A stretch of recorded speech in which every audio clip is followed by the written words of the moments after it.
Hey, I'm Andy, we're back with Duelyst 2, and we're gonna do the weekly challenge.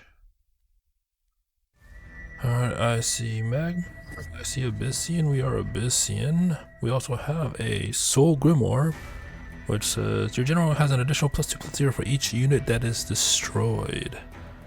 Where's our general? And so our general's here. I assume the goal is to attack with the general. So we have a Wraithling here. We have a Shadow Watcher which has Death Watch, just gains +1/+1. We have our general, like I mentioned. We also have a Blood Moon Priestess, summon a Wraithling on a random nearby space. And we have an Eclipse. Whenever this takes damage, deal that much damage to the enemy general. Okay. So I feel like the Eclipse is gonna be a part of damage as well. So the enemy has this Whistling Blade. It's a 3/13 Veil, so it cannot be targeted by spells. Alright. There's a 7/5 Hollow Grove Keeper that has Frenzy. The opening gambit doesn't really matter in this instance. There's an Ether Master. You can replace an additional card each turn for the enemy. There's also a Prime and Shield Master, 2/6 Provoke. At the end of your turn, give nearby allied minions +0/+1.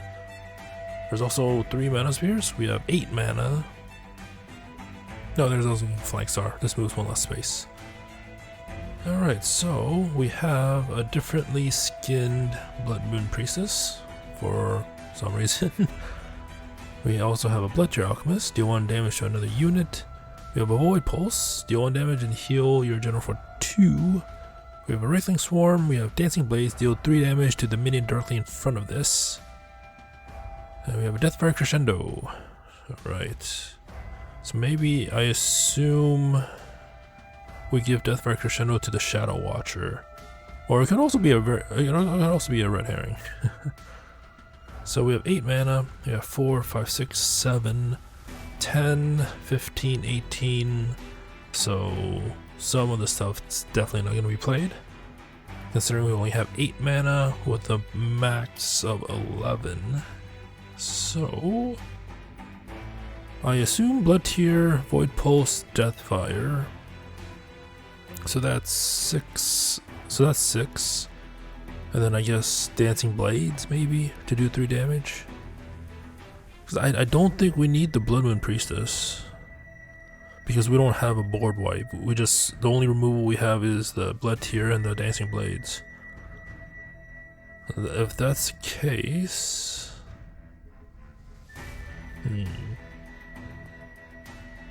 then if we move the Shadow Watcher down, we won't get, unless we play the Blood Tear Alchemist there, or maybe Wraithling. I don't know.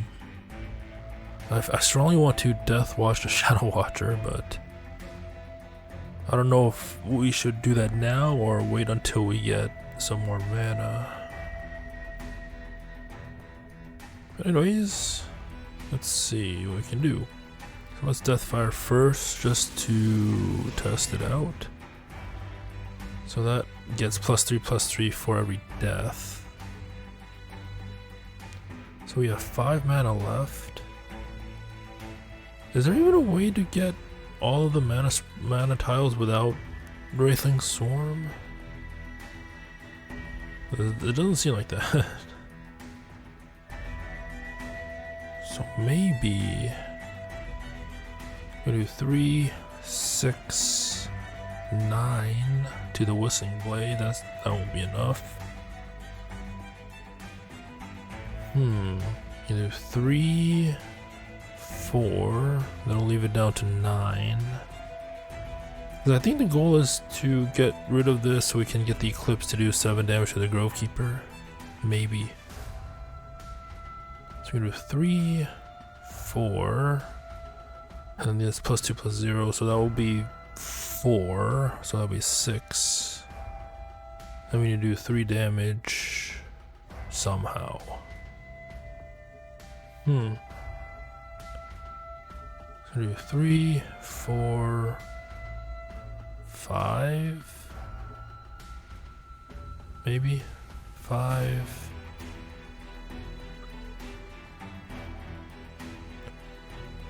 Maybe we do have to, I don't know, this is interesting.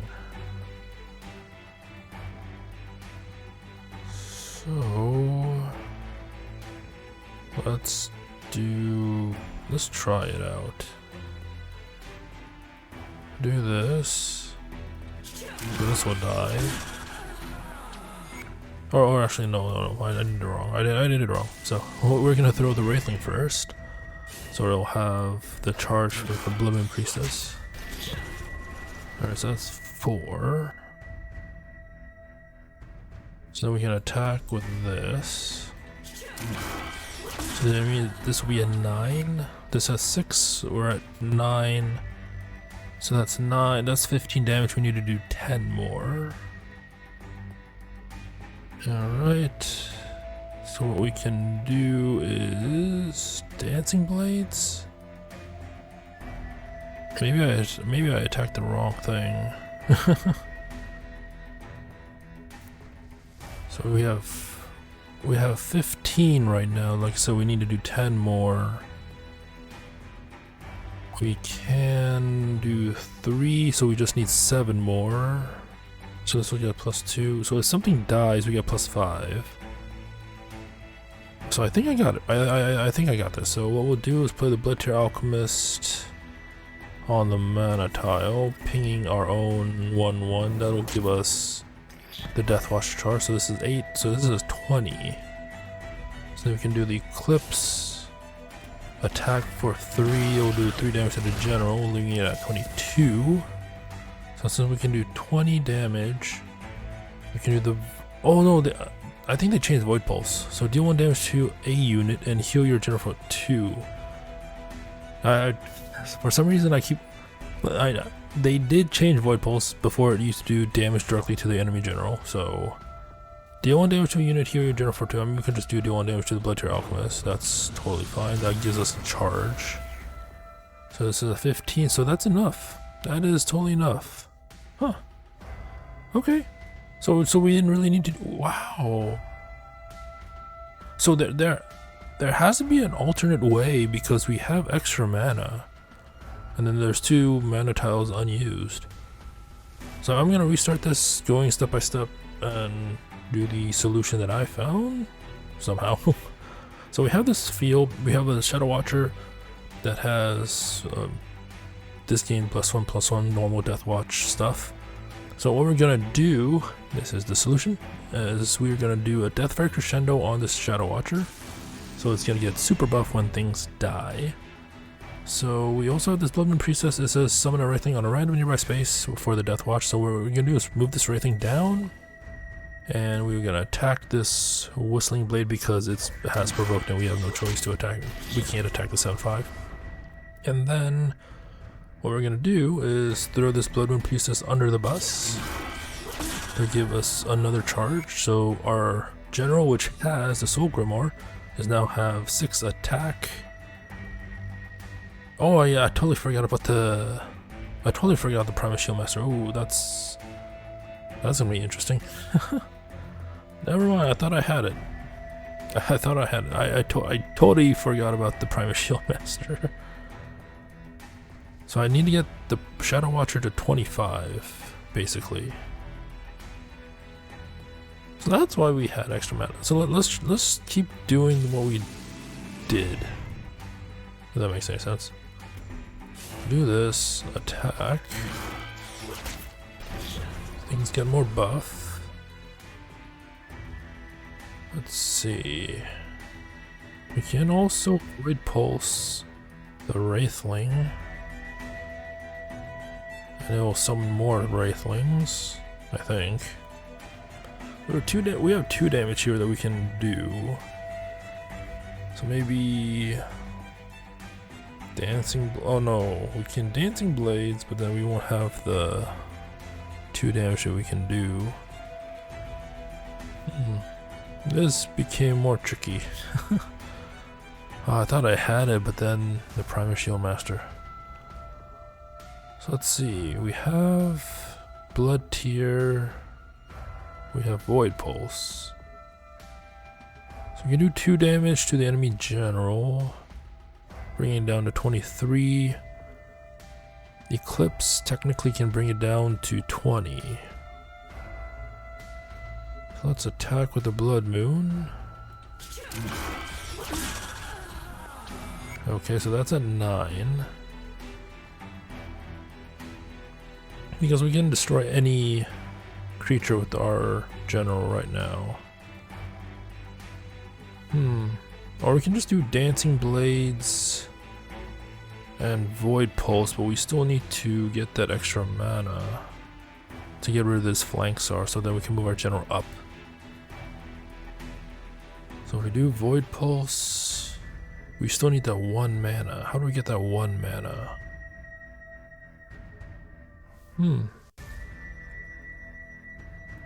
Let's see, we'll move. So we'll try and get 3 damage anyways, get that out of the way. So generally is at 22. So what we can do, I mean we can do Wraithling Swarm, but then we're just gonna be down 1. So what can we do 3 damage to? Oh, maybe I did it wrong. Maybe I did it wrong. So we're gonna restart this. Deathfire Crescendo this, as usual. We'll move our Wraithling over so it doesn't attack the Whistling Blade, it attacks the Flank Sar. Alright. And then we will play the Dancing Blades to attack the Flank Sar so we can move our general up. That should be enough, I think. So then we'll attack our Blood Moon Priestess to the Whistling Blade. So now that's 20 damage. And then what we can do is attack. So the enemies are 22, we can do 20. We just need that extra mana. How do we get that extra mana? Yeah, we just need 1 more.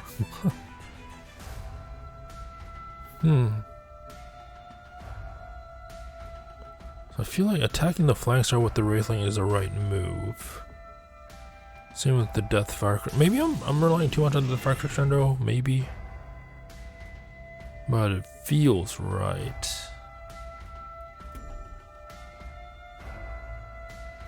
If we play the Dancing Blades now, we can't play the Void Pulse. This is very tricky. This is very tricky. We do this, attack. This is at 3.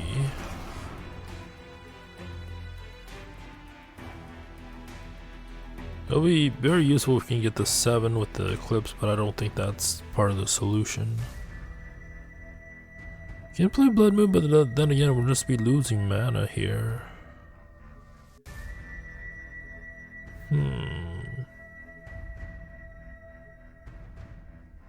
Let's see. Oh, I did not mean to do that, but here we are. So we're at 4 mana. It's a shame that this can't attack twice.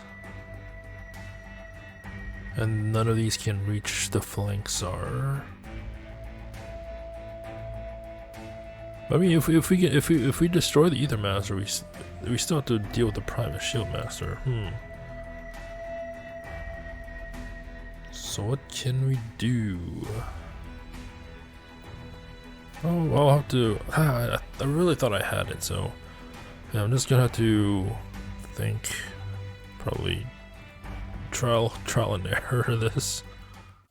Okay, I think I got this. It's a little bit out of the box, and that's why I didn't think of it initially, because I don't think I would ever, like 99.9% would never do this on a real match. But we do use the Deathfire Crescendo. It's just that we don't use it on the Shadow Watcher to super buff it. So yeah, this is the solution.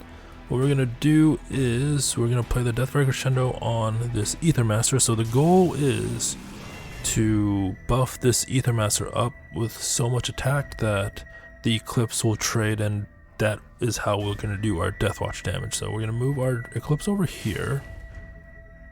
So to set it up, we're gonna move our Shadow Watcher to get the mana, because that was like missing one, and I was figuring out how to get it. So we get it by using the Shadow Watcher. So we're gonna move our Wraithling down, attack the Whistling Blade. I think it could attack the Hollow Grove Keeper as well.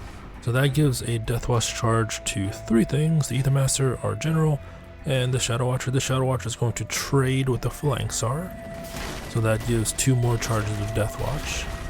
So this is now a 7-11, and our General is at 8.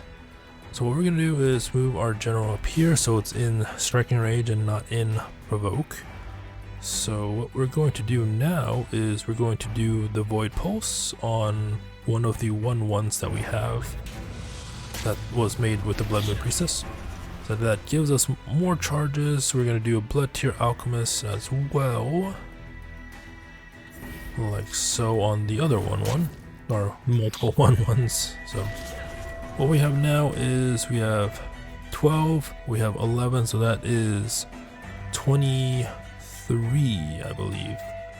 So what we're going to do is attack the Blood Moon Priestess with the Whistling Blade, so that gives it even more of a buff. So now we're at 1425, we're at with the Ether Master at 1317. We're going to use our Eclipse to attack the Ether Master, so it will do 13 damage to the enemy channel. Obviously killing the Eclipse as well, but that also buffs up our General, which gives 16, which we can swing for lethal. So yeah, I would never think of using the Deathfire on the enemy thing. So I don't recall ever doing it in a real match, but I guess that's how you solve it. I feel like there has to be another way. Like, I wonder what the minimum is. So what we're gonna do is, like, we're just gonna find out how soon you can do this, right? So we're gonna do the Deathfire Crescendo here on the Ether Master as well.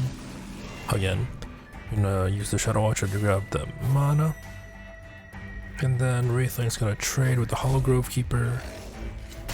So then these two can trade, like so. Alright. So we're gonna move our Eclipse just in case before it gets blocked.